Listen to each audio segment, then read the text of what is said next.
નમસ્કાર દર્શક મિત્રો, @ગુજરાતમાં આપણું સ્વાગત છે। હાલ તો સમગ્ર ગુજરાતમાં એક તરફ ભાજપ પક્ષનું ભારતીય જનતા પાર્ટી સદસ્યતા અભિયાન ચાલી રહ્યું છે, પરંતુ ત્યાં જ બીજી તરફ ગાંધીનગરની કલોલ નગરપાલિકામાં ભાજપમાં જ ભડાકો થયો છે।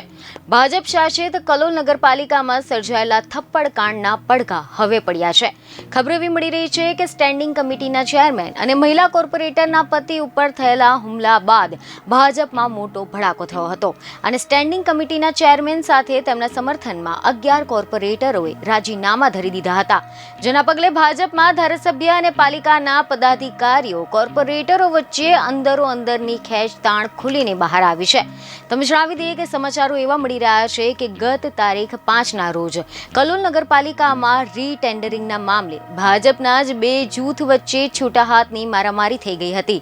રોષે ભરાયેલા લોકોમાંથી એક વ્યક્તિએ હદ વટાવીને ટેબલ પર ચડીને સ્ટેન્ડિંગ કમિટીના ચેરમેન પ્રકાશભાઈને લાફો ઝીંકી દીધો હતો, તેમજ ગુસ્સે ભરાયેલા ટોળાઓમાંથી એક અન્ય વ્યક્તિએ મહિલા કોર્પોરેટરના પતિને ઉપરા છાપરી 3-4 તમાચા ઝીકી દીધા હતા। ખુરશી માથે ઉપાડીને અધિકારીઓને મારવાનો પણ પ્રયત્ન કર્યો હતો।